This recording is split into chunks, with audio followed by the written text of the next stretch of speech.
Ladies and gentlemen, distinguished colleagues, good morning, good afternoon, good evening. My name is Randy Callsign Churchkey, Major General United States Air Force retired, Executive Director of the Arctic Domain Awareness Center at the University of Alaska, and U.S. Arctic Research Commission Commissioner. Also a member of the global fellow community that supports Dr. Mike Shrega at the Woodrow Wilson Center Polar Institute. On behalf of Dr. Shrega and myself, the co-host of the Wilson Center Polar Institute Arctic Domain Awareness Center Arctic Security Dialogues, welcome to session 3.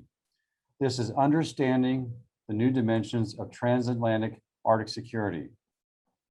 Unfortunately, due to a family situation, Dr. Shrega is not able to join us today in co-hosting this important third of our series on Arctic Security Dialogues.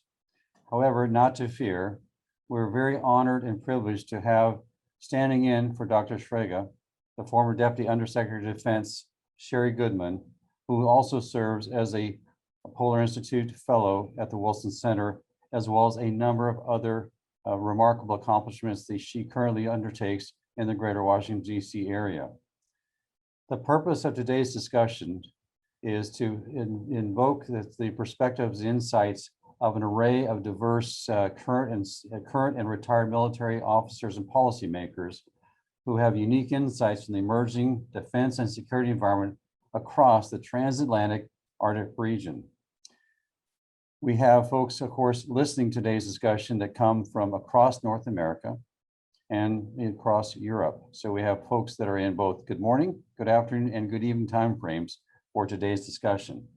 Over the next 90 minutes, we're going to unpack some of the security dimensions that are each of our respective nations within the NATO alliance and those who are part of the NATO Partnership for Peace, very dear partners of the alliance. We're going to unpack some aspects of the emerging transatlantic Arctic security when it comes to context of great power competition, and take a look at a very broad set of terms of security, and to include safety, environment, and economy, looking to find common pathways for solutions, looking to seek to understand what really is the current threat and risk environment. And lastly, what things, when we look at the Arctic region as emerging theater of increased activity, should we be preparing for in a way that mitigates and reduces the risk of great power competition in context of all the other aspects that are happening in and across the Arctic region. Things such as commercial development, associated rises in maritime traffic, and of course, the safety of transatlantic shipping, as was that's being impacted by increasing melting the Iceland green sheet, and of course, seeing a diminished aspect of the Arctic ice CPAC. This conversation today, of course, is provided to elicit the conversation, to conduct the dialogue in a way that advances understanding and perhaps challenges some of our assumptions. We have an opportunity for our guests today to provide their insights via chat or ask their questions again via chat. And we, the moderators, will cue those conversations to our panelists and for their consideration, providing some reflections. We have 7 distinguished speakers with us today, and I'd like to introduce them briefly, and then I would then give an opportunity for reflections by my co-host of today's event, for her reflections before we launch into the discussion from each of these distinguished speakers. So please join me in a virtual round of applause for the following distinguished panelists for today's discussion. Rear Admiral Pat DeQuatro, United States Coast Guard Headquarters, U.S. Coast Guard Assistant Deputy Commandant for Operations in Washington, D.C. Rear Admiral retired Lars Salnes, former commander of the Norwegian Navy, now a professor and distinguished international fellow, international programs at the U.S. Naval War College in Newport, Rhode Island. Major General retired Mats Engman, Swedish Armed Forces, distinguished military fellow, Institute for Security and Development Policy in Stockholm, Sweden.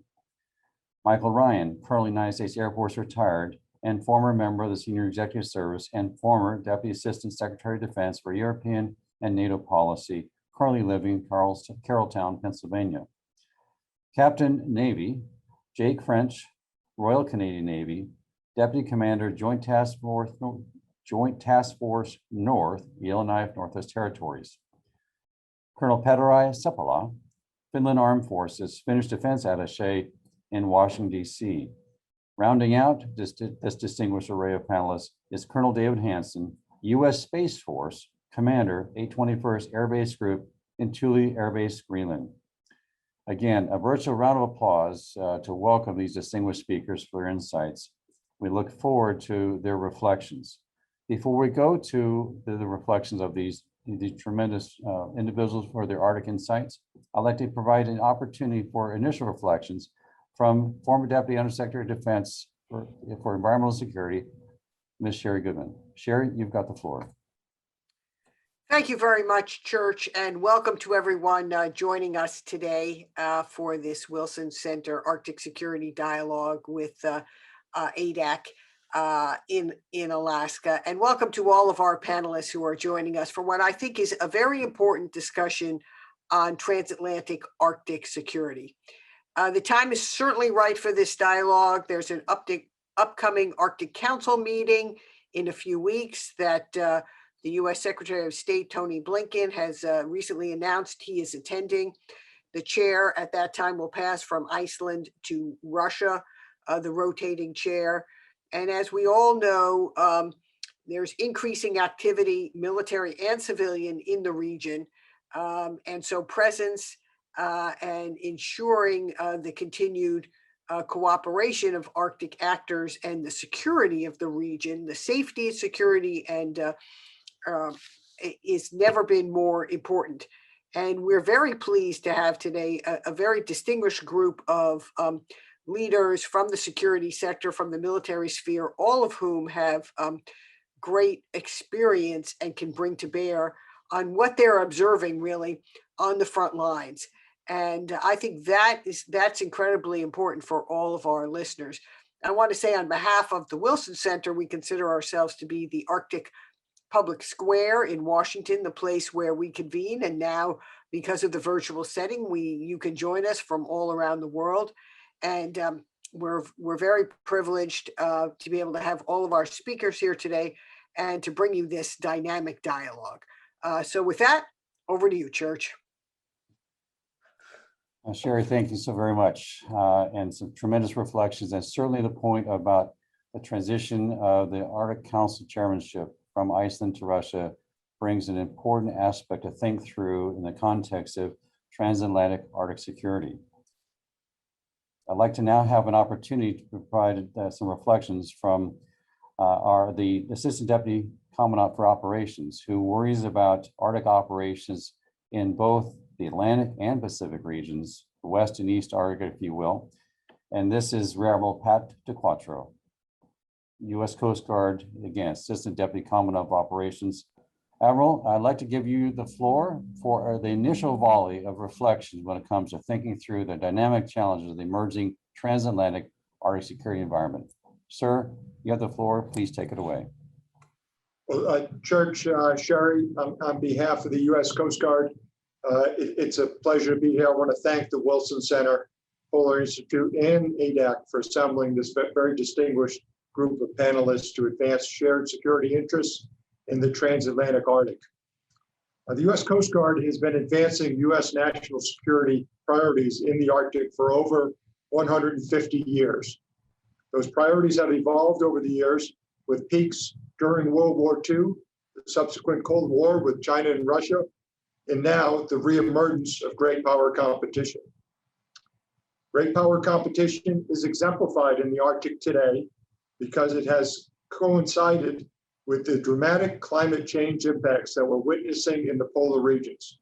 These impacts have made the Arctic particularly dynamic, environmentally, operationally, and strategically. The environmental changes are increasing the risks to the security and resiliency of Arctic residents. They're also facilitating the growth and the types, location, and time frame of maritime activity and economic opportunities all across the Arctic. And this surge in opportunities, combined with the opening of potentially new sea lanes, has put the Arctic at the forefront of competition for strategic influence that can shape the governance and security environment. China and Russia exemplify that competition. They have declared the Arctic a strategic priority. Both have made significant investments in new and refurbished capabilities, and both are exerting direct and indirect influence across the region. China aspires to assert influence through pursuit of economic investments with every Arctic nation. This includes key strategic areas such as rarefied earth elements, oil and gas development, air and sea ports, railways, and infrastructure. Russia is also heavily dependent on Arctic economic opportunities, such as oil and gas extraction and development of the Northern Sea Route for trans-Arctic shipping. They continue to plan and expand dual-use capabilities, capacities, and actions to influence and surge throughout the Arctic region. In addition to expanding their extensive icebreaker fleet, their renewed capabilities include air bases, ports, weapon systems, domain awareness tools, and search and rescue stations. This enables Russia to readily support naval fleet deployments between the Atlantic and Pacific Oceans. The key point is that both countries are investing heavily in the Arctic, and they have every right to do so. However, the concern is their pattern of behavior across the globe. This includes the use of coercion, threats, and even force to exert their own insular security interests. Their actions indicate willingness to push the boundaries of responsible legal behavior and governance. And this poses risks to disrupt the cooperation and stability in the region for both Arctic and non-Arctic states, as well as the potential to destabilize Arctic governance and governance structures. The United States Coast Guard is a unique instrument of national power to counter national security challenges and risks in the Arctic. We have a broad suite of authorities and capabilities distinct from the other armed services and traditional instruments of national power. These authorities include military and intelligence roles, as well as law enforcement and regulatory responsibilities. This combination, along with a multitude of international bilateral and multilateral agreements, complements conventional State Department and Defense forces in the ongoing struggle to compete below the level of armed conflict. I believe the greatest impact that the U.S. Coast Guard delivers in reducing security risks in the Arctic is through leading by power of our example. This begins with promoting responsible governance and growth in our own Arctic waters, as well as the sovereignty of all Arctic nations. It also includes coordinating and leading to build a coalition of partners to positively shape the security environment. This is in contrast to what we see from Russia and China's using unilateral approaches across the globe. The U.S. Coast Guard is in a unique role in the transatlantic Arctic in that we are the only Arctic nation without territorial rights in that region. However, that doesn't diminish the importance we place on the security there and all across the Arctic. Rather, for that region in particular, the U.S. Coast Guard prioritizes international partnerships and cooperation at the key leader, the staff, and the operational levels to advance shared U.S. and partner nation interests.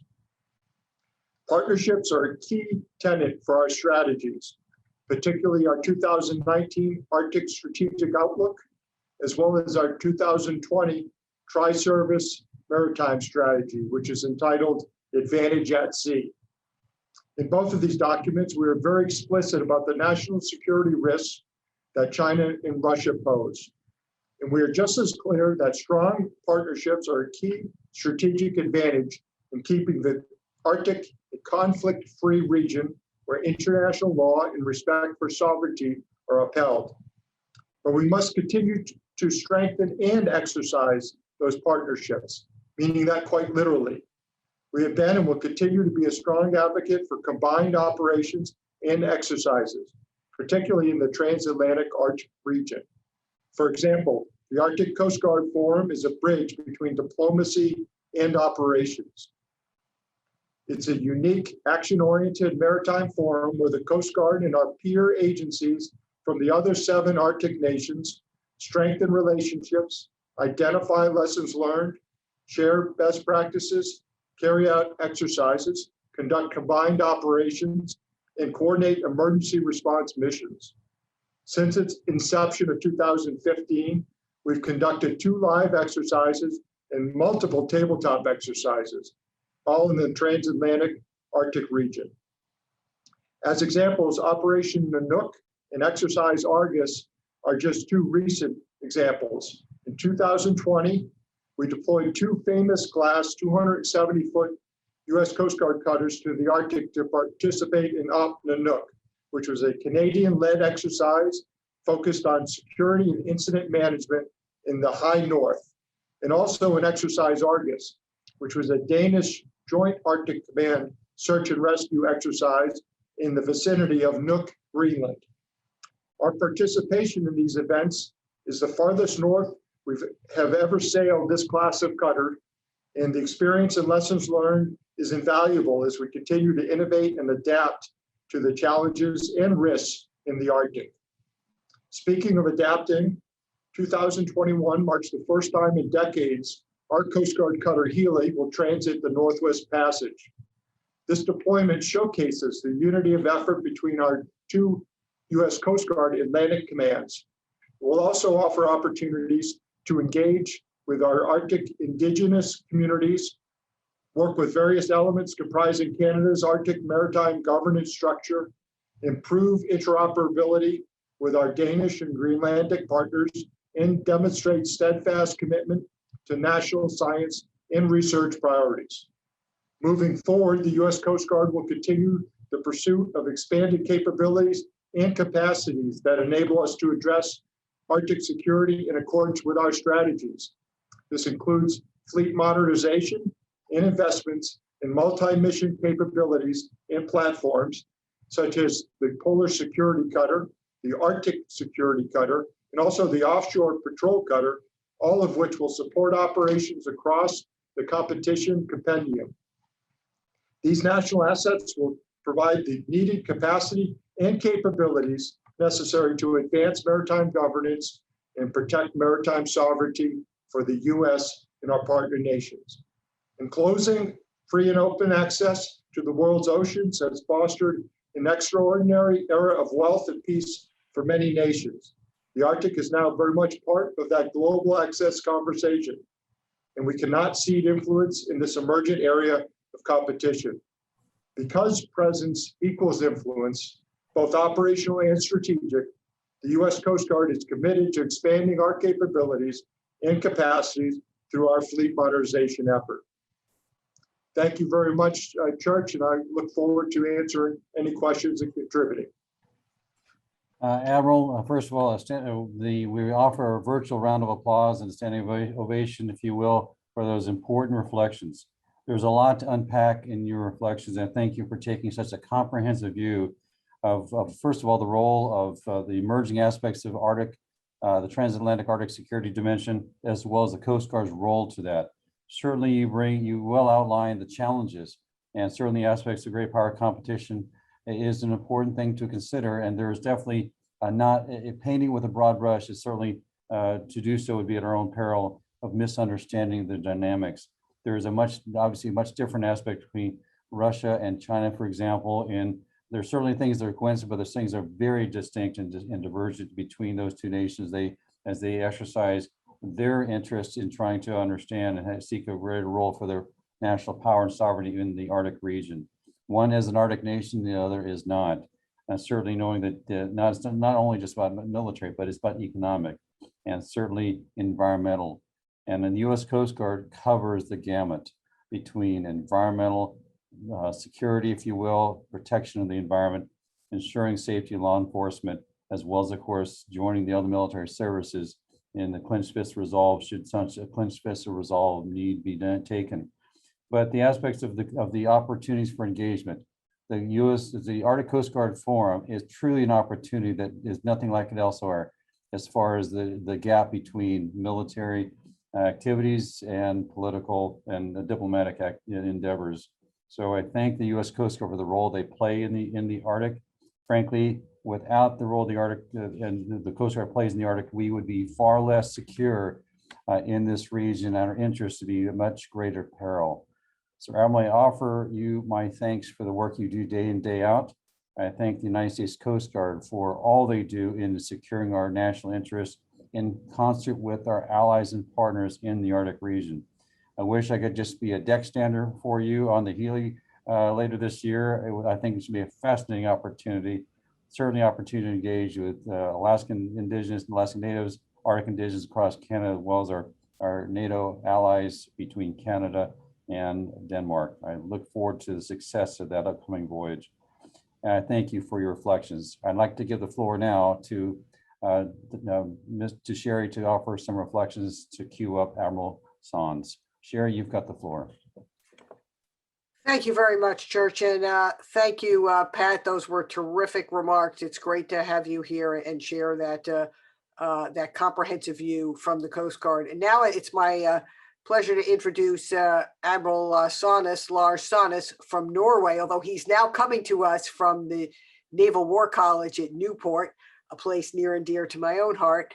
And it's terrific to have Admiral Sannes here because not only was he Chief of the Royal Norwegian Navy, but he was also Commandant of the Norwegian Coast Guard. So he's perfectly capable of bridging the gap between Coast Guard forces, naval forces from Norway, our very important ally and partner in the Arctic region for many, many decades. And I have deep love and experience in Norway, working with Norway in the early post-Cold War years, and recently moderating a discussion between the current with the Norwegian defense minister and foreign minister. So both of whom are outstanding public servants and do such a great job for Norway. And Admiral Sannes follows in that tradition. And he is now in a very important post as the CNO Distinguished International Fellow at the U.S. Naval War College, leading a whole group of Arctic scholars there. So it's great to have you here, Admiral Sannes, and over to you for your insights. Sherry, and thank you, George, for inviting me to this important security dialogue under the roof of the Wilson Center. I'm honored to be here, and I would like to share some of my experience, both as a Coast Guard and Navy, as you said. Actually, I would like to present 3 lines of operation. I'm still in an operational planning process in my head, so that's the way I express myself. And these lines of operation will support a common goal among Arctic nations to build peace, stability, and predictability. I'm not so sure trust, but at the same time, we recognize that building international cooperation in the Arctic is based on the international legal order, UN Commercial Law of the Sea, and as more and more Arctic states and non-Arctic states have growing commercial and security interests in the Arctic, it's becoming more important. My personal experience as a Coast Guard, from 2012, I was working with Admiral Papp and Admiral Sukhumf and Admiral Alexeyev in the for establishing the Arctic Coast Guard Forum. And luckily it was established in 2014. But at the same time, I also had the opportunity to have a lot of naval exercises with the Northern Fleet. And we had annual exercises, and I had the opportunity to meet them in several mosques on several locations every year. So it was really a good dialogue. So my first line of operation comes from good governance, maritime governance. And Arctic states have a pragmatic relationship with good governance. You can see that in the Arctic Council, where we can agree about search and rescue, how to prevent pollution and recovery, and also a lot of sharing of scientific data and other things. And the Arctic Coast Guard Forum sort of frames this. And you can see a lot of people-to-people relations between the Arctic states that works every day. But then this is managing soft safety and soft security issues. And this is the primary way I had. You know, if tension had remained low and attention remained on the really big challenges as human safety and development of an environment in the Arctic, then we could have a balanced discussion. But this is actually the long-term solution for the Arctic, if you can get back to the first line of operation every time. because that is how states should relate to each other. As I took helm of the Norwegian Royal Navy in 2014, everything changed. And then I came up in my second line of operation. That became my primary task. As military deterrence as part of NATO and close NATO partners like Finland and Sweden, you had the revisionist Russia, which continued to challenge the security structure in Europe. And there was a need for a clear and present drumbeat of deterrence in the High North. And that is necessary to facilitate a free political dialogue and prevent further political threats or territorial gain with use of military force. That is actually the most important thing we do now. So, but recognizing that the Russian interest in the Arctic is extremely high. And she scores high on everything on the Thucydides triangle. You know, this is honor, it's fear, it's gain on its peak. And so currently there is an arms race to the Arctic. And there is a growing security dilemma with a growing tension between Russia and NATO, but it also reflects the great power competition between United States, China, and Russia globally. And of course, the location of the strategic forces in the Russian armed forces originates in the Arctic. So in a global conflict, horizontal escalation into the Arctic cannot be ruled out. So Russia, bastion defense, development of new destructive technology and arms, their ability to deploy them into the Atlantic, to the eastern shore of the United States or of Brest or of Scotland, you know, these are worries.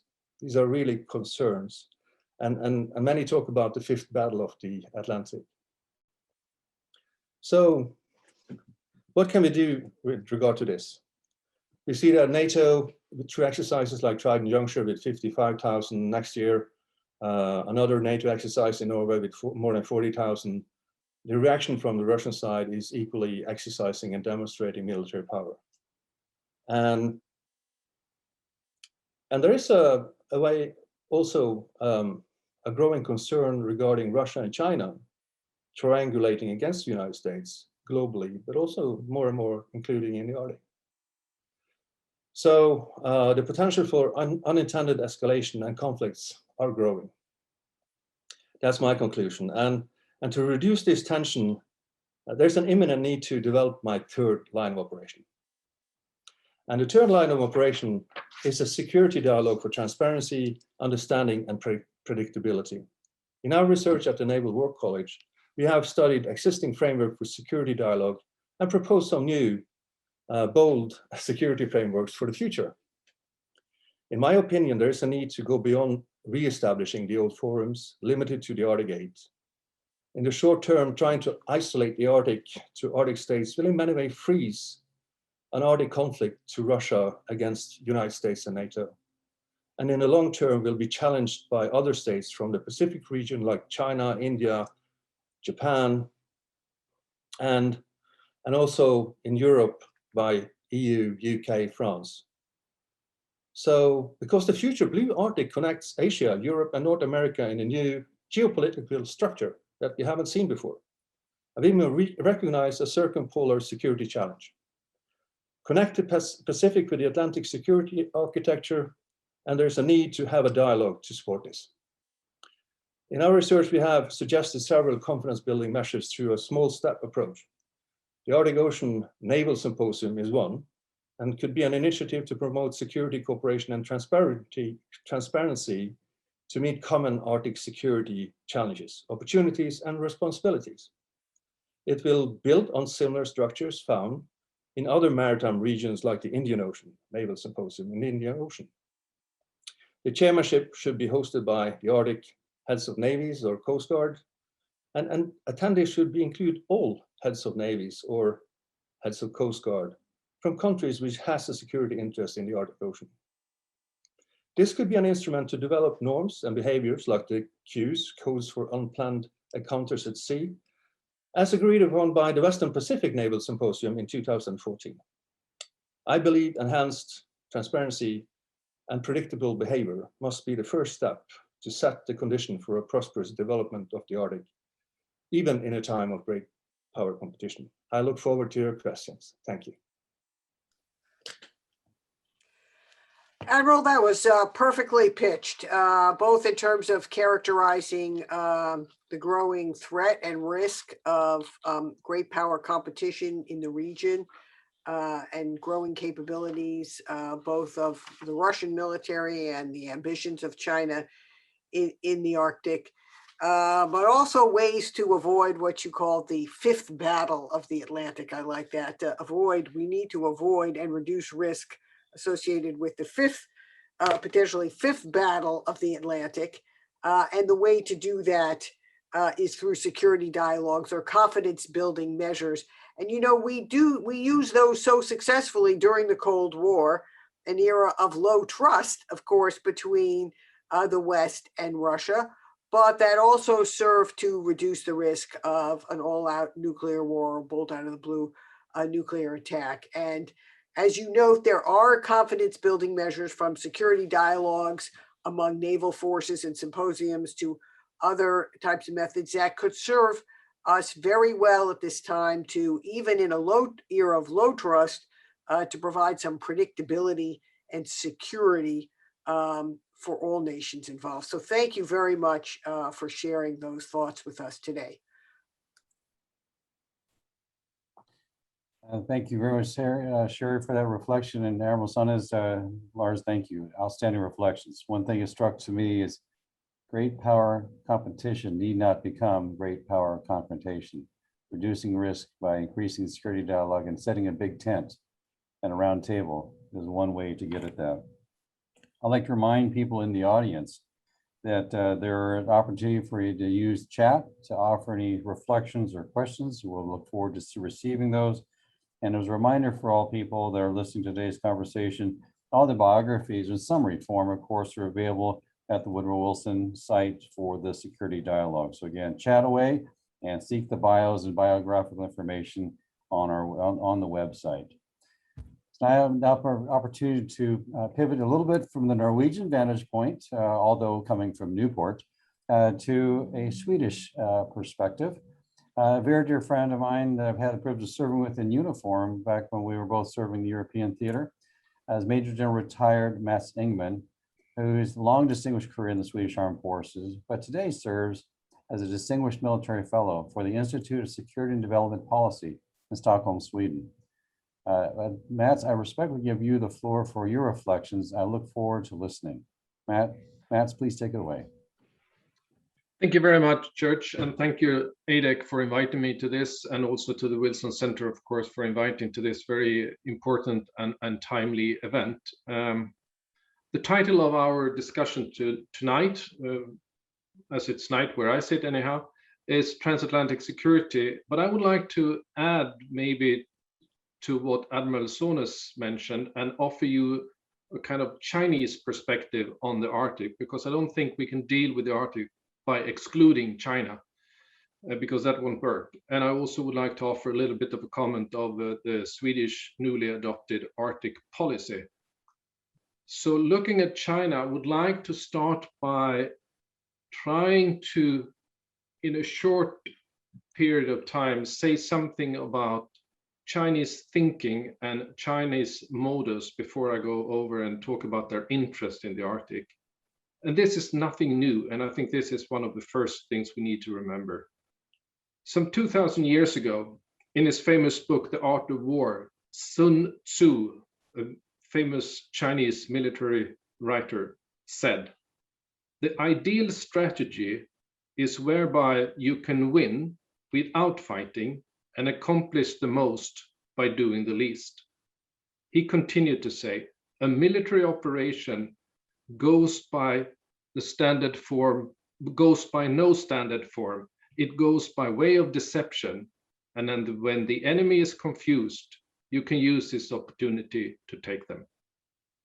What is new, however, compared to what he said 2,000 years ago, is the technical possibilities, our changing societies, our changing politics, and the big power competition, and how we today and in the future can use and access and fuse information. New is also the impact level these new non-kinetic instruments of influence may have, and the challenge of attribution.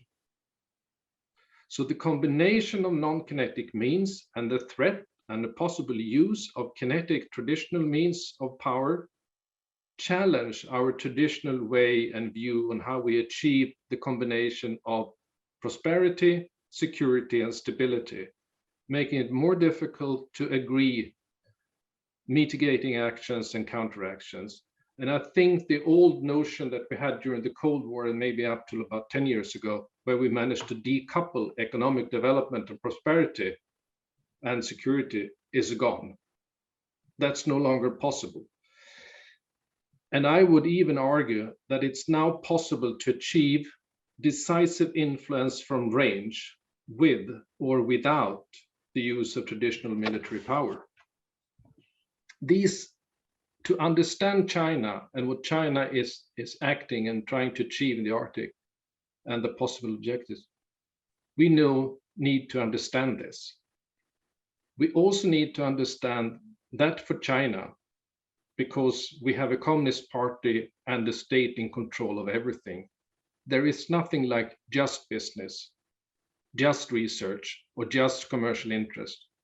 The military and security dimensions are everywhere and nowhere. Looking at official Chinese documents, because it's quite easy to understand what China is doing if you read and access Chinese literature. They have three long-term objectives in the Arctic. Security. The Arctic is crucial for China's nuclear deterrence. We need to understand this. Resources, number two. China wants to access the Arctic minerals and hydrocarbons, fishing, tourists, transport routes. They also have a strategic science and technology interest. Access to the Arctic is essential for the rollout of the Beidou global navigation system, the Chinese version of GPS. And Beidou, in turn, is crucial for China's cyber warfare capabilities, their entire C4ISR structure, and many, many more military applications. But for now, and I think this is an important thing we can take for the discussion, the Arctic is not a vital natural interest for China, like it is for Russia.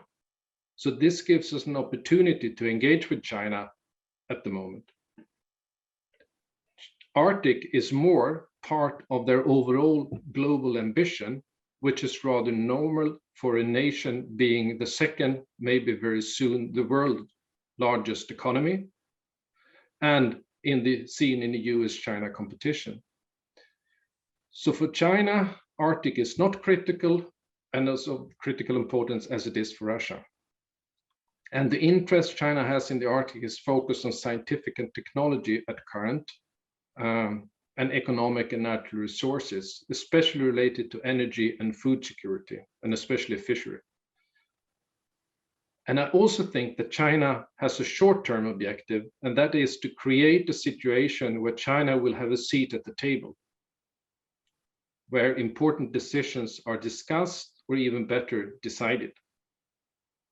The declaration by Beijing a couple of years ago to be a near Arctic state and the need to develop a multi-layered structure for Arctic governance, I think should be viewed in this perspective. If we look at Chinese activities in the Arctic, they are fairly low-key, being a nation of the size and the global interest as China have. And it's currently focused on technology. And if you look closer on the kind of research they are doing, so it's very much focused on satellite communication, navigation, underwater acoustics, and energy. Dual use, question mark. The military side is very quiet. I think the most recent military activity was a naval visit to Sweden, Finland, and Norway in 2015. And as far as I know, the PLA Navy has never yet crossed the Arctic Circle. So that about China. A few words on Sweden. And as the importance and the strategic importance and interest in the Arctic has increased, so does have the northern parts of Sweden's strategic interest and value increased. And relatively speaking, our defense capability has become more important concerning Arctic development, and its Arctic development has gained a more prominent role in Swedish political discussion. And about 2 months ago, the government or the parliament adopted a new Arctic strategy. And in this strategy, the Swedish government articulates two major developments that is driving what's happening in the Arctic: climate change and Russia military buildup. But they also acknowledge that there is a relation, and we need to see the Arctic in a context where Northern Europe as a whole and the transatlantic lines of communication are important elements. In the strategy, the government identified 6 thematic areas they think should be achieved in order to maintain Arctic stability, which is the overall objective. The first one is international cooperation. The second one is security and stability. The third, climate change and environment.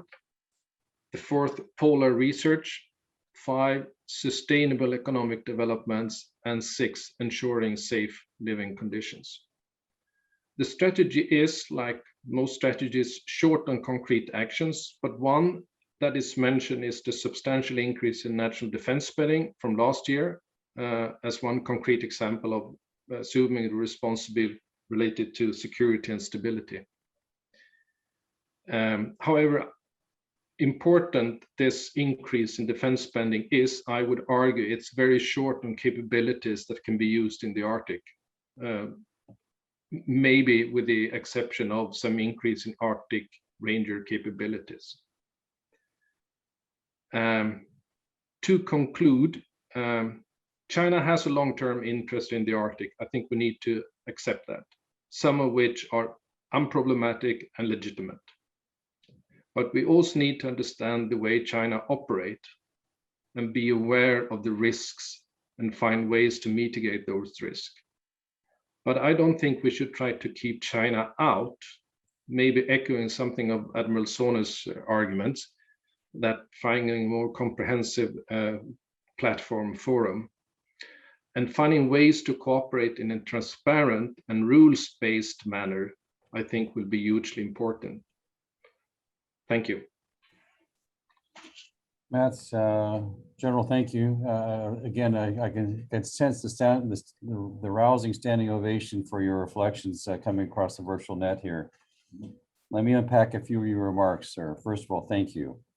From my vantage point, as I understand your conversation, I think is really important in distinguishing the relationship between Moscow and Russia's strategic national interests that definitely include the Arctic in a very critical way, versus that in Beijing. Beijing, of course, seeing the Arctic as not critical to its national interests, but certainly seeking Arctic opportunity. The aspects of prosperity, security, and opportunity makes sense to me from a Swedish policy. And certainly when I think about the policy among the NATO and NATO partners, certainly that echoes prosperity, security, and opportunity. Traditional power in the Arctic region, certainly Russia is exercising that in a very, if you will, a very classic way, very much in accordance to their historic rule book, if you will. When I look at what you described for China in this aspect about seeking resources and being involved to their security in a dimension, certainly looking to transportation. And when I think of resources, of course, it is both the aspects of food security and energy and mineral. They are a significant, their second largest economy in the world right now. Certainly their interest in science technology fits within the context of other nations' efforts, including our own United States effort to advance science technology across the board. Certainly the Arctic is a place where research is done very well across the international Arctic science community. And a seat at the table becomes a bit interesting if I look at this. A seat at the table becomes the standpoint of, if you look at what Admiral Sohne has talked about, spoken about, certainly aspects of listening, learning, and participating. And that's finally, well, a big tent does matter. When it comes to Arctic governance, that's a different story. So there is a conversation to be had there in understanding what does a seat at the table mean in the Chinese context. I echo and thank you for the reflections about the Arctic in context for a Swedish vantage point. International cooperation, security, stability, environmental change, research and science, safe living conditions, and more all really matter, not only in Sweden, but across the Arctic community. So I thank you for those reflections. Whew, I hope our colleagues can really take advantage of your reflections, sir. I do thank you for that very much. Sherry, I'd like to give you the floor back because the time is getting away from us for all the right reasons. Thank you again, Mats. Sherry, you've got the floor. Okay, thank you, Church. I'm now delighted to introduce the former Deputy Assistant Secretary of Defense for NATO and Europe Policy, Mike Ryan, who held the post in the Department of Defense most recently, which includes the Arctic portfolio. And so that's very important. He brings a great deal of experience to that. 25 years of service in the U.S. Air Force, 10 years in the senior executive service, including at the U.S. mission to NATO and the U.S. mission to the EU. So he's got deep experience, and I also know he's got a degree in Soviet studies from the Air Force Academy. So that's also terrific. Bring your all your deep experience to bear for us, Michael, as you share where you think we are today on Arctic security in the U.S. Thank you. Thank you, Sherry. It's good to see you again. And thank you as well, Church, and thank you to Wilson Center for the invitation. And thanks to all of you Arctic experts for giving me a great education on what is going on and what has been going on in the Arctic. I'm more of a geostrategic generalist than an Arctic expert, and I'd like to bring a U.S. policy perspective to the conversation and focus on the first question that was presented to us is how do we keep the Arctic on the agenda so that we can make the progress that we've been discussing? And as I think about that, I think about it as the transpolar bridge. I learned that from my good friend, Admiral Jamie Fogo, who's been using that term, and I think it's an appropriate term. And I'd like to begin with the end in mind. So if the transpolar bridge is a reality, in other words, a successful trading route for the benefit of all nations that's accessible, that's free, that's safe, that we can use to really enhance mankind's care for the planet in ways that are beneficial to all of us, how would that work? And to do that, that helps us understand the types of things that need to be on the agenda. So I think in reflecting on this, there are three things that need to be included in our conversations. One is how to get the Russian chief of defense in the conversation. The second is how to get NATO in the allied and partner sense and the combatant commands in the US sense to actually task military forces to develop the capabilities and employ those capabilities to enhance our access to the Arctic. And third, how do we get parliaments and the Congress to mandate and to budget for these activities so that we can move forward? Those are my three conclusions. So I give you the bottom line up front. Now let me unpack them in two ways. One is external to allies and partners, and then internal to allies and partners, in particular, the United States.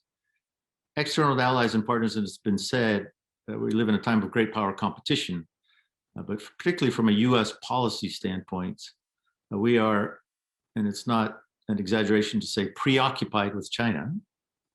And we're preoccupied with China pretty much everywhere else except the Arctic. And that preoccupation really crowds out the agenda, and it absorbs all the capacity that's available for posturing forces. And that's a headwind that we have to work against to be able to apply the appropriate levels of resources to the Arctic while the problems are still manageable and while the challenge is still within our grasp. That's going to be a continuous challenge, and events like this really make that happen. So I thank Ms. Goodman for a kind introduction. Let me take a pause to tell you about my background with the Arctic. My grandmother was born in the same house as Robert Peary, the admiral who first visited the Arctic in 1909. And then I've been in the Arctic on the ground and at sea, but as an Air Force officer, I'm sorry to say, never in the air. But I'm working with Petri to solve that problem as soon as I can. So back to the story. Externally, in great power competition, as I said, we're preoccupied with China. NATO is starting to think about China as a serious challenge. The European Union calls it a systemic rival, and it's more economic than security. At the same time, NATO has two major threats, Russia and terrorism. And of course, Russia is the preeminent one for most of the allies within the NATO context. There is progress, however, at NATO. That progress is without the participation of Russia in the NATO-Russia Council, because that has been generally suspended since the invasion of Ukraine. And that's an issue we really have to come to grips with. If we stop all cooperation with Russia across the board from a military sense because we don't want to reward their aggressive behavior, then we really miss an opportunity to start a valuable dialogue in the Arctic. More importantly, the lack of Russian involvement in our Arctic dialogue really keeps it off the policy agenda in Washington, particularly in the Department of Defense. It's very difficult, if you will, and I had, as Sherry pointed out, this responsibility to put the Arctic on the Undersecretary, the Deputy Secretary, the Secretary's agenda, because there's nothing driving it. In a very crowded agenda that has a lot of competing demands on his or her time, it's very difficult to apply any consistent pressure on Arctic issues internal to the government. So the addition of Russia in the conversation would raise that to the level of the chairman of the Joint Chiefs of Staff and to the secretary with great regularity, because those two talk continuously, particularly when the chairman's had an engagement with his Russian counterpart. The same goes through at NATO, given the interests of Northern allies in particular, and their deep understanding, not having that discussion with the Russians directly at NATO keeps it off the NATO agenda as well. And when we look at what NATO's been doing on the military level, ministers last summer agreed the concept for the deterrence and defense of the Euro-Atlantic area, which offers great promise as a concept for the application of appropriate resources to the high north when it's necessary. And it does not yet, but hopefully will, task allies to develop those capabilities and to make those capabilities available to NATO. We have an opportunity coming up at the NATO summit on the 14th of June, as it's highly likely heads of state and government will task the development of a new NATO strategic concept. So building on the concept for deterrence and defense of the Euro-Atlantic area and taking all of the inputs that all of you will no doubt make into that conversation, we can actually give pride of place to the Arctic and to Russian activity in the Arctic in particular in the new NATO strategic concept. That's an issue that's hard to find in the current strategic concept, and one that clearly needs to be in the new strategic concept. And again, active discussions with the Russians about the Arctic will facilitate that inclusion into the new NATO strategic concept. In the US, and I'll spare you all the planning, programming, and budgeting processes that you don't want to know, but to simply say that although the services have strategies for the Arctic, the combatant commands, that would be in our case, Northern Command, European Command, and to a great degree Indo-PACOM, the India Pacific Command, need to really task requirements to the services so that the services allocate resources and develop the capabilities to apply those resources in the Arctic to good effect. And we'll hear from the Air Base Group Commander at Thule, and he'll tell us how that's going, because he lives and dies based on the resources from his supporting combat commands and supporting services. Finally, getting it on the radar of our parliaments, and particularly in the United States, of the Congress, really gives us several advantages. One is, believe it or not, the congressional staffs are more forward thinking than most people in the Pentagon, because they have to plan budgets out through 5 years. They tend to look at issues we don't look at for the very reason that we don't look at them. And therefore we need to bring them on board because they can mandate activities and provide budgets in a forward-looking sense, but they can also task across the entire government and provide a whole of government response that allows us to do things not only as a Coast Guard, but as law enforcement, as other agencies, not only the State Department, but the Commerce Department, the Treasury Department, to bring the entire power of our governments to bear, again, through the context of strategies that are developed in policy within the US interagency, but also in the NATO strategic concept, so that all allies and partners are pulling in the same direction. So those are my reflections. Sherry, I turn the floor back to you. I think I've exhausted my time, and I'll stand by for questions. Well, thank you very much, Michael. That was a great tour of both Pentagon politics, American bureaucratic decision making with respect to the Arctic in a geostrategic context using that transpolar bridge frame. I will reflect back to you that having served first as a staffer on the Senate Armed Services Committee before I went to DOD as a Deputy Undersecretary of Defense for Environmental Security, I realized very quickly that I often had more power as a congressional staffer than I did as a senior Pentagon official. Okay, there you have it. Now, on the question, your great observation, which I agree with, that it's hard to drive the Arctic within the Pentagon agenda, both because right now we've got 3 combatant commands who can task, but therefore don't, requirements to the services to develop greater Arctic capability.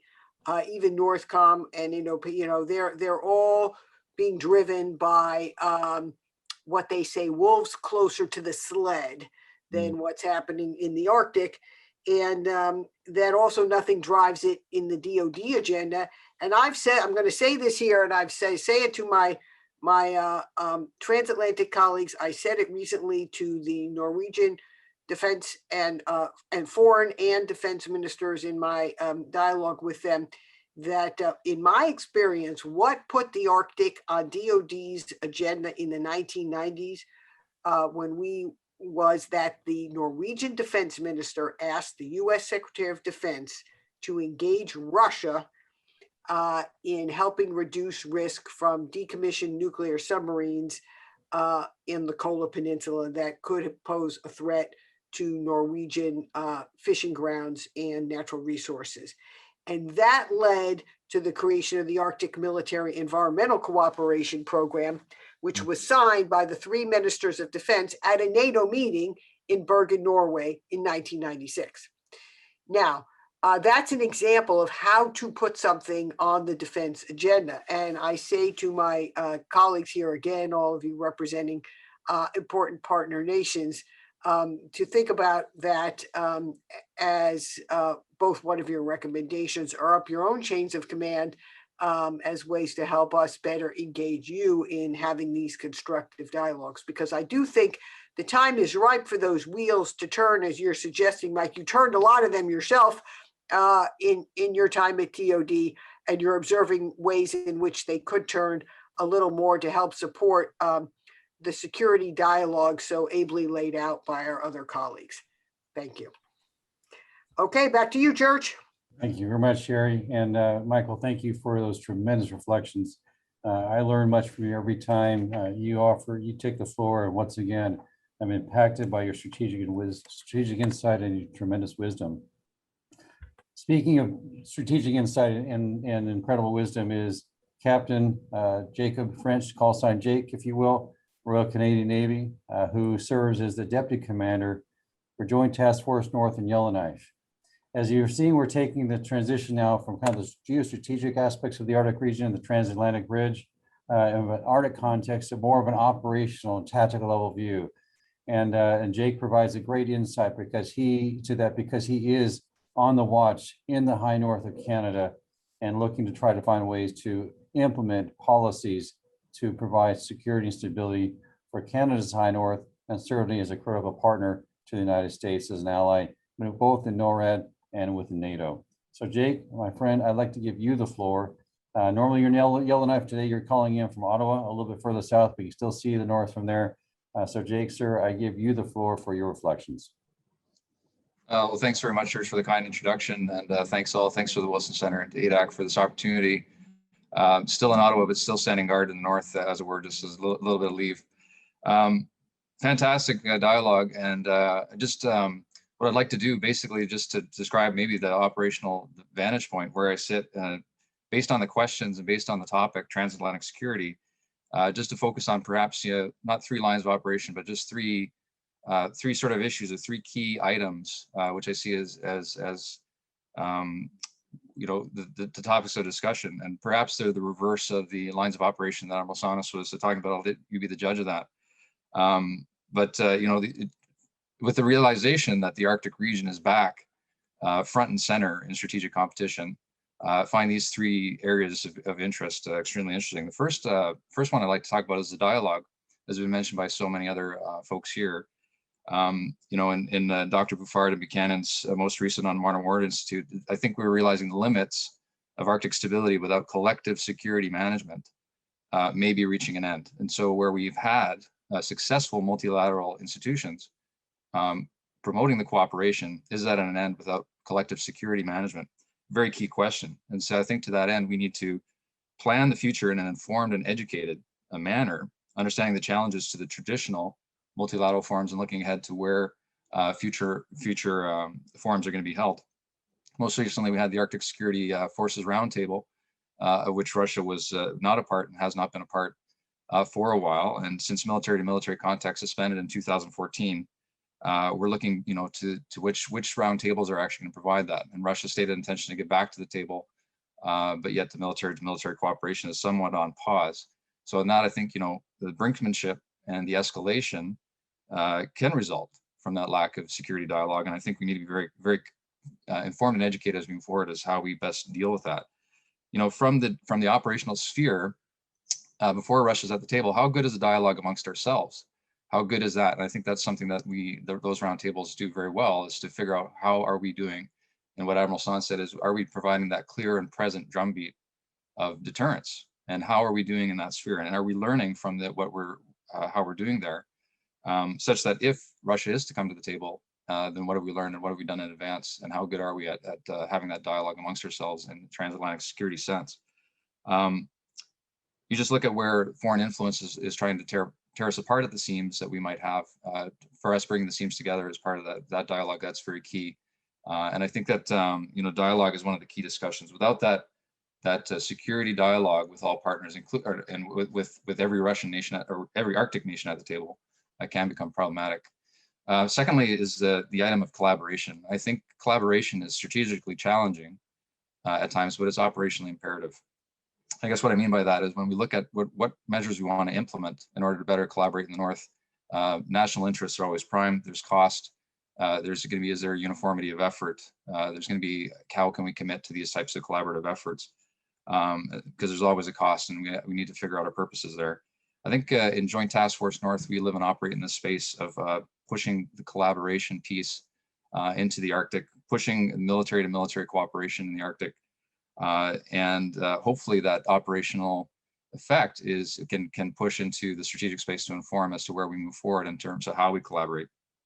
We have Arctic offshore patrol vessels, very nearly on the cusp of Arctic presence, more Arctic presence in the North.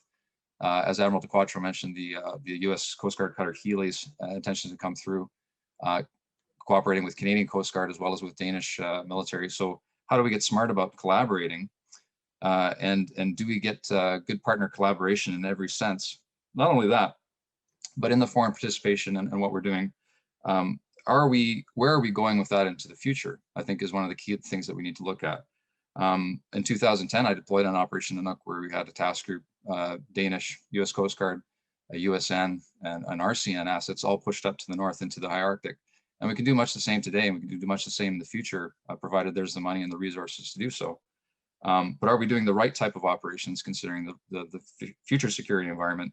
Are we doing it with perhaps a Cold War lens on, where we need to actually look at what's actually happening in great power competition to what really makes sense from a collaborative framework in the future? Are we training our forces to that effect? Are we smart about how we operate so that we know that the training and the exercise and the resources that we're pouring in are actually going to have effect in the future in terms of how we operate?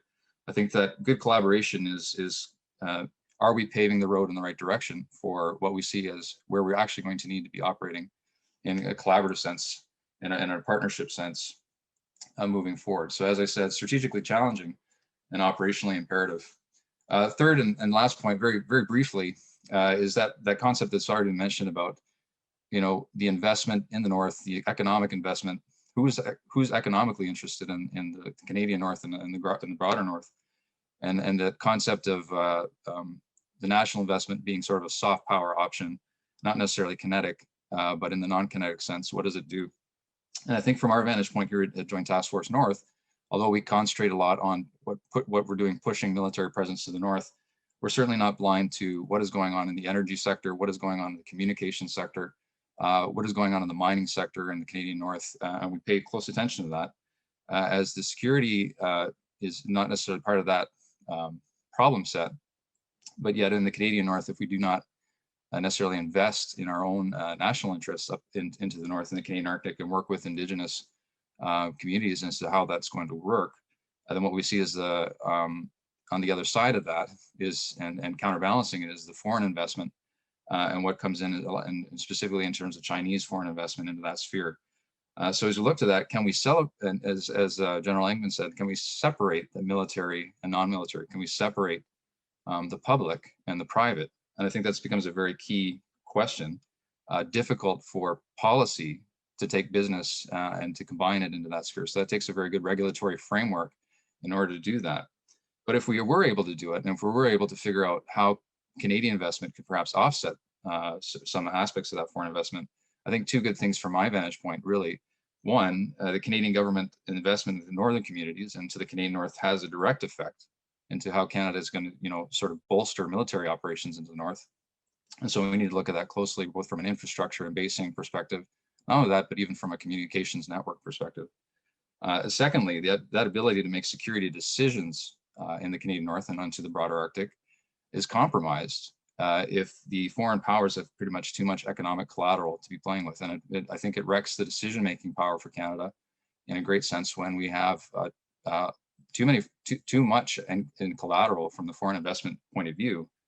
And it blurs the lines perhaps in terms of how we do that. So I think, as been already mentioned here, we already know, as stated, China has a great interest in the Arctic. It's stated, it's implicit, and we know that it's going to grow. We can't treat it in a kinetic sense. I think we can't treat it in a deterrent sense from a military perspective. So how do we get smart about that? And I think a lot of that is how we're going to invest in a private sector. And as has been mentioned, how are we going to figure out cooperation in the future and not necessarily make it a brinksmanship competition and not necessarily try to bring that into it, recognizing that private enterprise and public enterprise sometimes can be hard to separate for China. But in our sense, it's extremely hard to regulate. How are we going to regulate it in the Arctic any differently than we regulate it in the rest of the world? So I just, perhaps that was the 3 lines of operation, perhaps not necessarily exactly in the operational sphere, but more speaking as to what I see as really the key challenges as we see great power competition grow. I'll leave it at that, and very much look forward to the questions.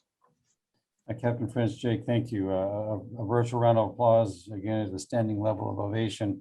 Some tremendous insights you hit on, and I'd like to briefly touch on some of these really important points and then cue folks in the chat to consider their reflections into this, from my vantage point, quite insightful perspective.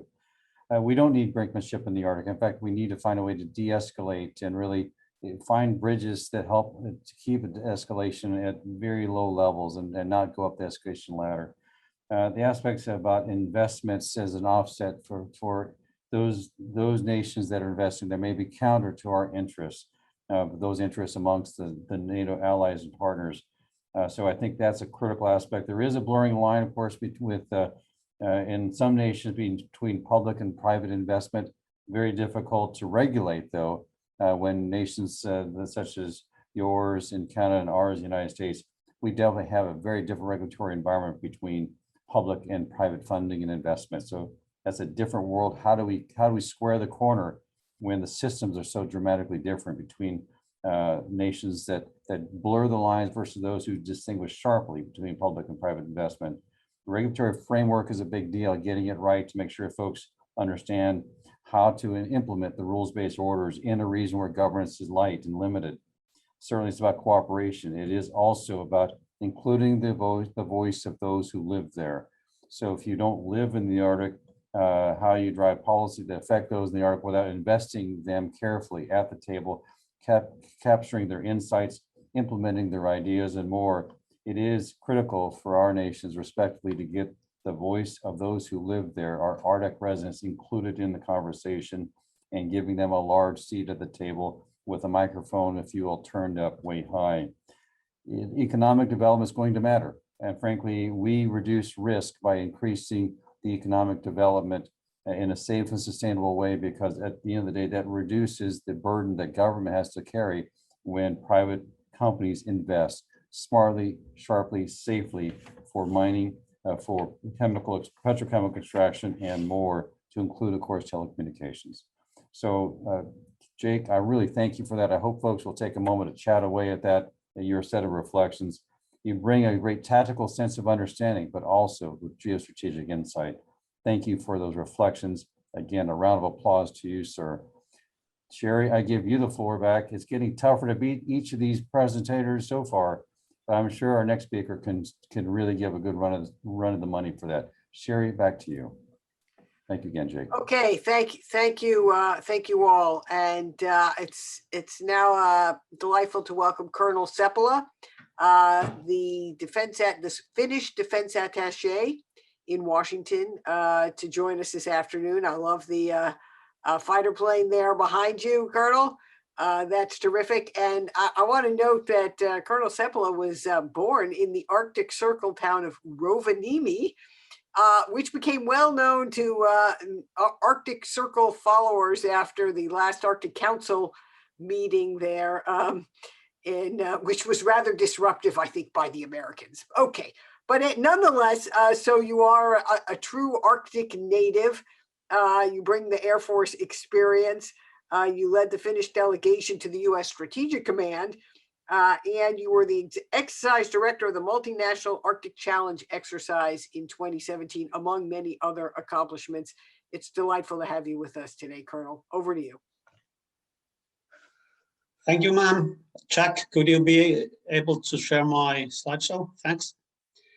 Yeah, good afternoon, everyone. It's a great honor to be here with you and to see so many old and new friends, and even only behind the screens. Hopefully, next time, perhaps next fall, we will be able to be at the same room in person. First, thank you for the Wilson Center, Mike and Church, and your team for giving me again a chance to express some of my thoughts concerning a very topic and dear subject to me. And thank you also to my fellow panelists. I think I have already learned a lot while listening to your remarks, and it makes this a good day. I think there would be so much extremely important things, at least from my point of view, to cover, but I try to be as brief as possible this time. The perspective of my introduction will mainly be Finland's military and defense policy perspective to the Arctic and to the transatlantic cooperation in the region. As was mentioned already, I consider me as a native Arctic person. I was born on the Arctic Circle, and I have also served a significant part of my career in the Arctic and flown my F-18 in such conditions that I can truly state Hornet as a Arctic capable fighter. Approximately 1/3 of the Finnish soil is on the north side of the Arctic Circle. And the Finnish approach is that Finland is Arctic country, of course, and our Arctic interests and know-how are applicable throughout the country. This is valid also for our defense forces. And I think Arctic is often understood as an ice desert or endless tundra. In the Finnish Lapland, where I am from, you have also urban architecture, well-covered logistics network, and high-speed internet connections. Arctic know-how is a necessity for a well-functioning society in our latitudes. So we simply have to manage all societal functions, be it civilian or military, in all the possible conditions. To our defense forces, Arctic is primarily a matter of homeland defense, and especially when looking at it from subjectively from the defense policies perspective. However, looking at it from the more holistic perspective, it's above all a matter of comprehensive security, which means in Finland like a whole governmental approach. Winter in Finland lasts around 6 months, sometimes even longer, and Arctic conditions are routine in Finland, which means it is mandatory for the Finnish army to be able to operate in the dense forests with more than 6 feet powdery snow. It also means that the naval bases and ports are frozen for a big part of the year, which means that the competent ships of the Finnish Navy must be able to operate in the frozen waters. And it means also that the Finnish Air Force must be able to operate in the context created of snowstorms, extreme temperatures, icing, darkness, slippery runways, and thick and excessive clouds. And I think we are able to fulfill all of those requirements. I think we are able because we are doing all of this routinely, practically all the time, almost every day. And that's the reason that we don't, this is a Finnish approach, we don't have any specified or specific Arctic capabilities. Actually, everything in our defense is designed to function in Arctic conditions. And when talking about Arctic conditions, you should not forget that the Arctic region has 4 distinct seasons, all of them with specific requirements. Our defense system has to be fully operational in all Arctic conditions, be it dark, cold winter, or almost 24/7 daylight in the summer. Slide, please. Finland's top priority in the Arctic is to maintain the peace and stability in the region.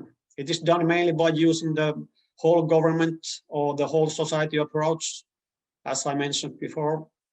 The concrete and official priorities of Finland in the Arctic are first, climate change, mitigation and adaptation. Secondly, the residents, meaning the promotion of well-being of the rights of indigenous peoples. Third, competence, livelihoods and cutting-edge research.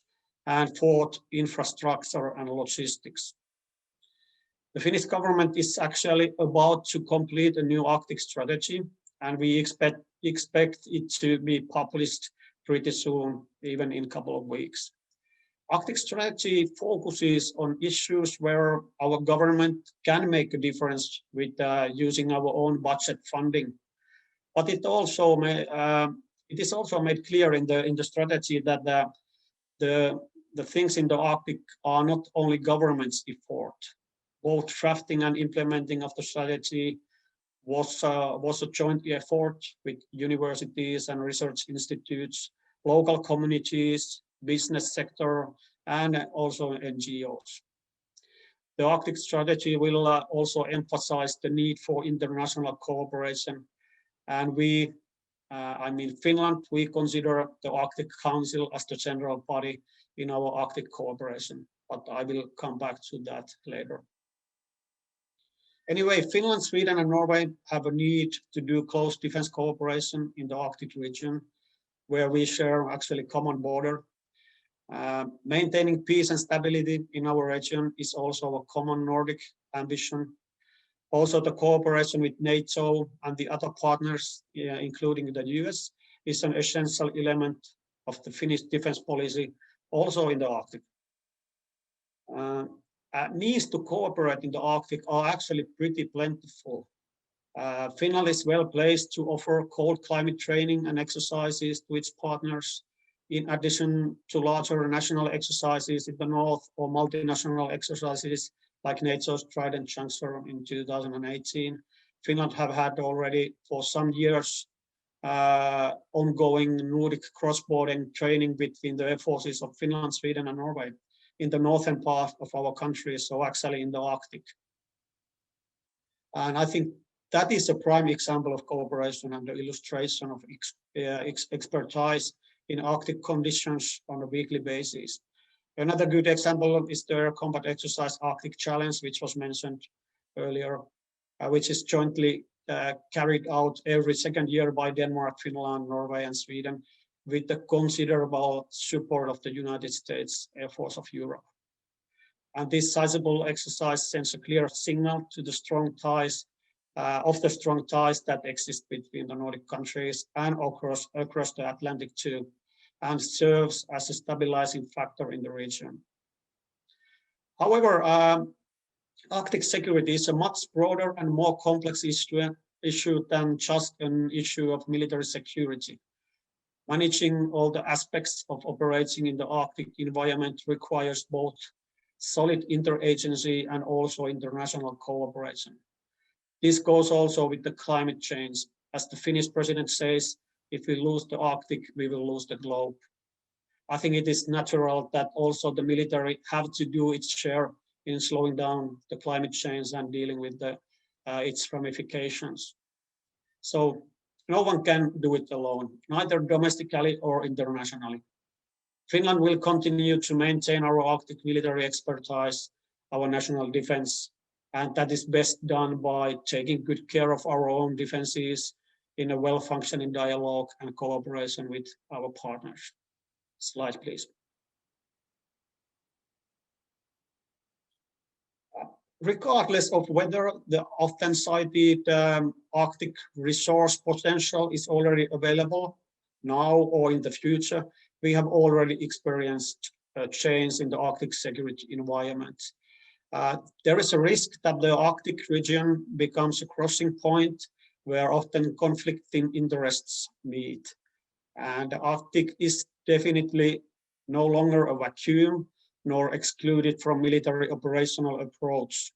In the context of intensifying great power competition, most global powers have begun to pay more and more attention to the Arctic and their Arctic capabilities.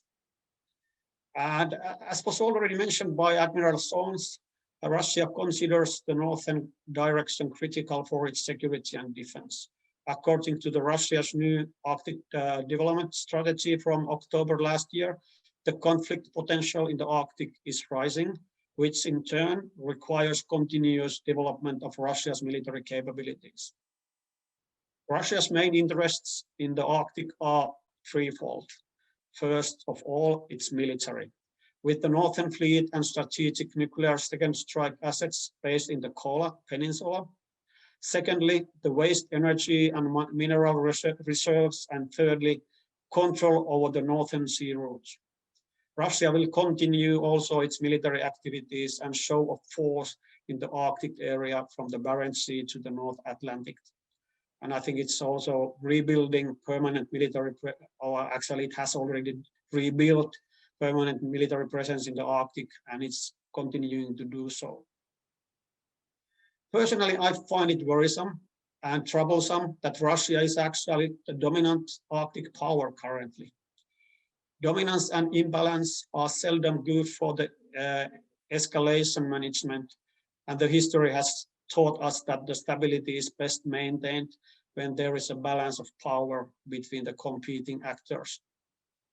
I think this needs to be understood also in the Arctic. The sole Arctic superpower is not good for the region, nor for any of us.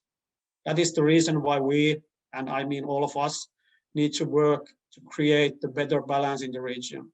It will need comprehensive approach from all of us. So the balance can be based on the agreements, but it can be based also on the military capabilities, meaning the deterrence. I think what we would need in the Arctic is the both. Yes, maintaining the balance will definitely need agreements, the current ones, or perhaps modified. And the rules must be clear and equal to all the relevant actors. But additionally, I think we do need also military capabilities to ensure that all the participants actually follow the agreements and the rules. This has been relatively challenging at the general level during the last few years, as we all know.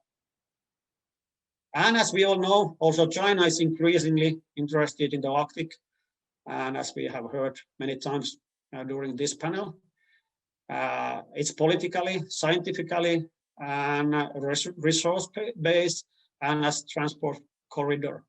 The development of China's role in Russia's military policy and possible Sino-Russian cooperation in the Arctic will be extremely interesting and also important to follow. And I think we will be doing that, and I think most of the nations who are represented here will do the same. So finally, demilitarization of the Arctic was a great idea. until the region was not demilitarized anymore.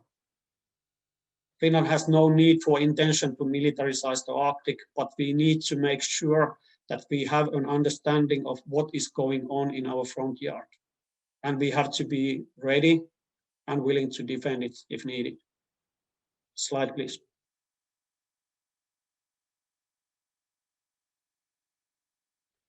Finland has a priority to promote peace and stability in the Arctic region by actively participating in multilateral Arctic cooperation.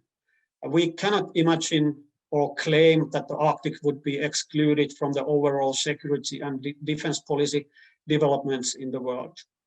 Arctic is not a separate theater for military operations, but erosion of international peace and stability in one area could potentially lead to escalation and increase in military activities in other regions. The current security challenges in other regions between the great powers or with the international rules-based system affect the situation in the Arctic. Nevertheless, the general situation in the Arctic is still stable based on the peaceful cooperation between the Arctic states. It is unlikely that the Arctic would be the igniter for the greater security challenges in the near future, but the challenges elsewhere can cause security issues also in the Arctic. Therefore, the development of the region must be seen as a part of a broader security policy context. No one would like to see increasing tensions in the Arctic, but that may still happen because Arctic region is not the isolated bubble from the rest of the world. Slide, please.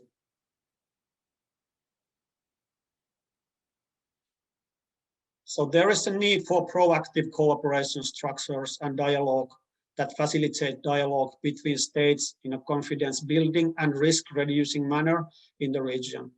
Arctic Council is a vital part of these structures, but the world has changed since establishing the Council, and the function of the forum at the time is too limited to handle comprehensively all the Arctic issues. Which means that in addition to the Council, there should be some structures or forums for the dialogue of hard security issues. Militarization is not the forthcoming threat in the Arctic, rather it is an existing fact, as I was mentioning before. And that is why we would need a formal, functional, and legitimate forum to deal with the security and defense-related issues.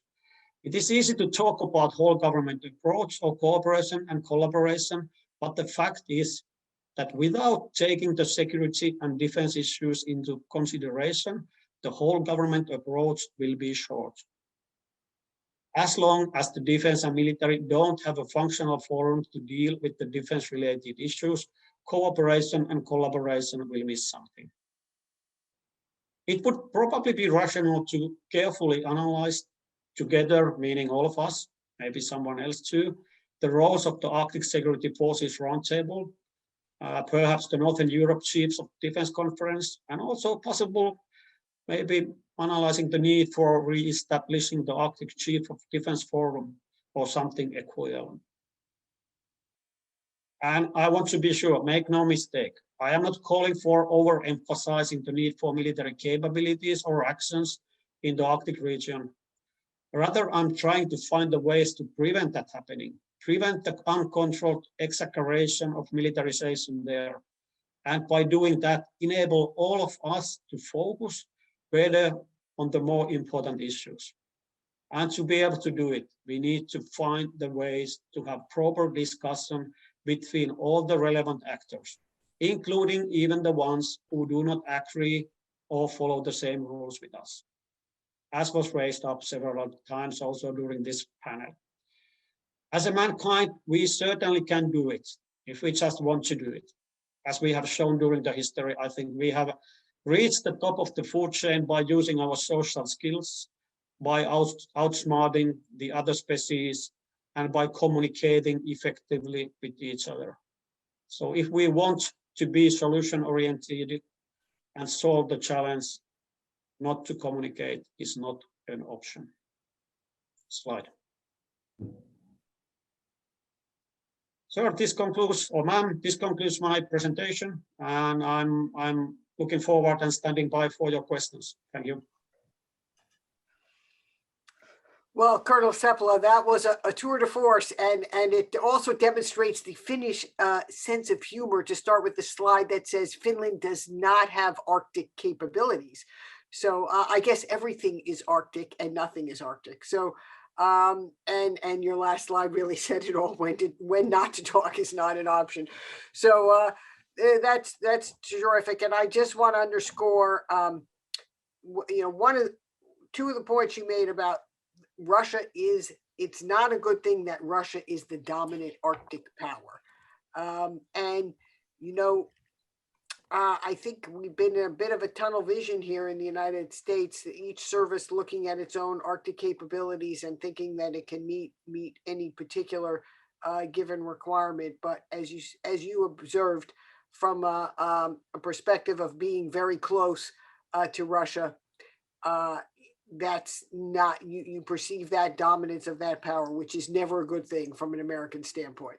So, and the Arctic is not demilitarized, it never was, and it's becoming more militarized. And so presence becomes ever more important at the same time as dialogue. They can go hand in hand.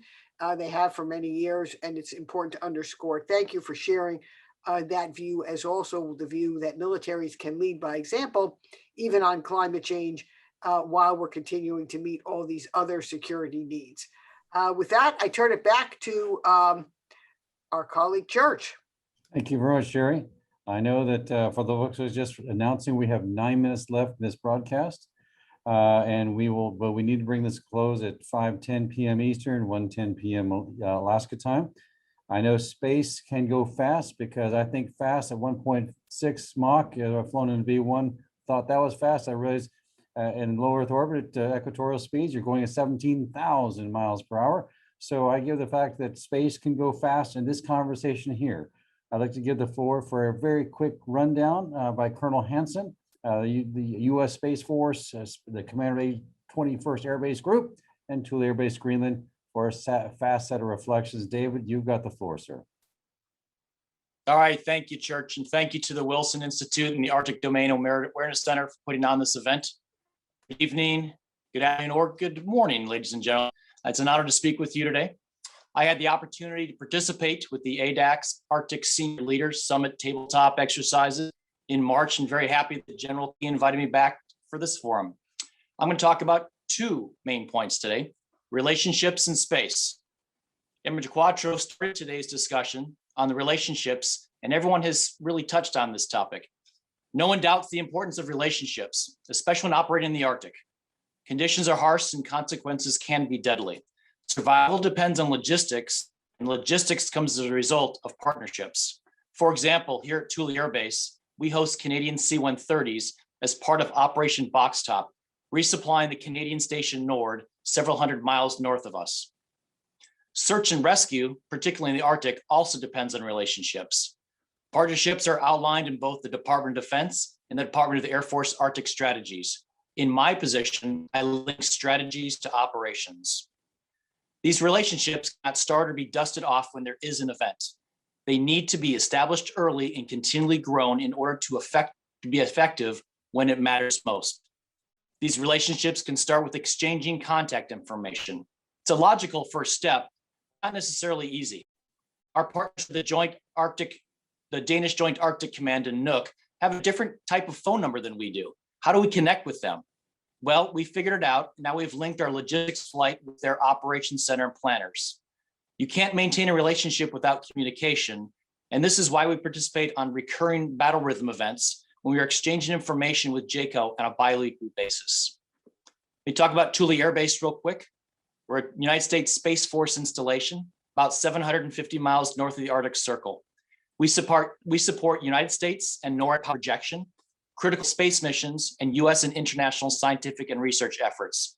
Search and rescue, not in our vocabulary until 3 August 2020. Here's the scenario.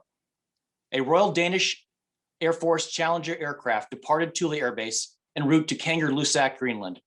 Shortly after takeoff, it received a distress signal from a commercial vessel approximately 50 kilometers south of Thule Air Base. The vessel was taken on water faster than the pumps could expel.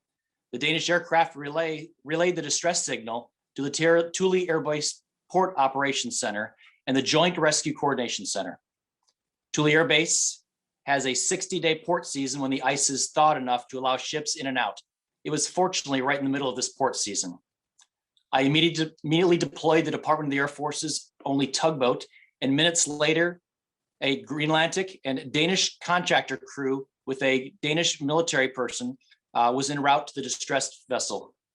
They reached them in about 2 hours, just as their pumps were dying. After several hours of rough sea, passing pumps and generators, they pulled the vessel to Thule Air Base, another 4-hour voyage. That day, 6 Greenlandic lives were saved. And since then, we've realized the importance of partnership and search and rescue, particularly in our part of the world. It's truly of an international effort. Thule Air Base is 50 kilometers from Canada and the only airfield and port for hundreds of miles. So think of an event that occurs west of Thule Air Base, could be in Canadian waters or on Canadian land, but the response force would come from the Danish Joint Arctic Command in Greenland and stage out of a United States military installation at Thule. Talk about an international response. These partnerships must be nurtured through tabletop and live exercises, which we are planning for June this year. Also, who else needs to be involved? In our case, we must involve Canada, European Command, United States Coast Guard. We must work towards strategic agreements, operational plans, and tactical response procedures. And I'd be remiss if I didn't talk today about space. I did transfer to the United States Space Force in December, right there, after 26 years in the United States Air Force. Thule Air Base is one of 10 United States Space Force bases. A few words on how we're organized, because this has all come about so quickly. The United States Space Command stood up or re-stood up in August of 2019 after a 17-year hiatus. This unified combatant command is responsible for military operations in outer space, and specifically operations 100 kilometers above sea level. It is responsible for the employment of space forces provided by the military branches. And don't think of it as a completely Air Force or Space Force organization. The current commander of United States Space Force is General James Dickinson, United States Army. And don't mistake United States Spacecom with the United States Space Force, the 6th branch of the military established in December 2019. At only 16 and a half months old, the Space Force provides ready space forces to US Spacecom, as well as to every other combatant command. It does this day-to-day space operations we often overlook. Who flies GPS satellites? Who provides SATCOM, imagery, and so much more? Space is an enabler. It can provide capabilities where they do not exist. For example, communications and imagery. Imagine any operation in the Arctic, whether it be routine operations, supply, or a response to a disaster. You need space. It's already looking there. If you don't have a connection with United States Spacecom, let us help you find a number. And don't let the US in front of Spacecom scare you away. There are significant international presence in both US Spacecom and the United States Space Force. In fact, there are 2 Canadian personnel at Thule Air Base today providing missile warning missions. I don't want to take up any more time. I will stop here and cede my time back to Church Key. Again, thank you for the opportunity to speak today. Colonel, thank you so very much, and a virtual round of applause for number one, being salient, on point, and on time. I'm grateful for those reflections, Colonel. Well done, sir. We have 2 minutes left in the broadcast, my friends, so let me just go back to the very top. Admiral DeQuatro, if I could, any last remark from you, sir? Church, just one, congratulations to Colonel Dave Hansen. That may be the first maritime search and rescue case that the U.S. Space Force has registered. Congrats, Dave. Secondly, Church, we're looking forward to Cutter Healy's deployment. We're looking forward to be present in the Arctic and collaborating with our partners. Thank you. Admiral, thank you for that. Outstanding. And I so look forward to the Healy moving north. Admiral Sanes, any last remarks, sir? Well, thank you for hosting this great event and put the lens of the Arctic And we need to do that. And especially what David Hansen said, space is international partnership. That's all it is. I mean, we are joining together in the Arctic. So next year, for instance, there's a Norwegian space satellite providing secure UHF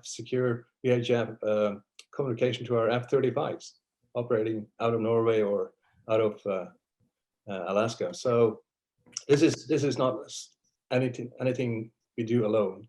But I will encourage everyone to look at, as the Arctic slowly opens up, we should look at the long-term challenges and not let the current challenges disturb us. We need to look into the future, not stay in the present. Matt, thank you very much for that, Admiral. Matt, so we're almost out of time. Anything to say before they cut us off? Yeah, thank you, Church. A quick one. I think I would like to echo Captain French's need for a collective security management system that we can overhaul, that includes both the Arctic 8 and countries with vested interest in the Arctic, including China. And I think we have an opportunity to do that with China before the Arctic becomes a vital security interest for them. Thank you. We are out of time, my friends. Sherry, for my other scholars, Mike, Jake, Petterai, and David, I owe you the next one. Sherry, let me give you the last word before we lose out. Sherry, you've got the last word. Thank you all, my distinguished colleagues. Let me thank you all. It's been a privilege and a pleasure. And let's say allies and partners are security in the Arctic. So thank you for being our wing people, as we say today. We all ride in this together for a safer and more secure future. Thank you. Ladies and gentlemen, on behalf of the Polar Institute, the Woodrow Wilson Center, and the Arctic Domain Awareness Center, this concludes today's discussion. As brief as it's been, thank you all. Please have a safe and enjoyable weekend. We're out here. Thanks very much. Take good care. We'll see you soon. Thank you. Thank Bye-bye. you.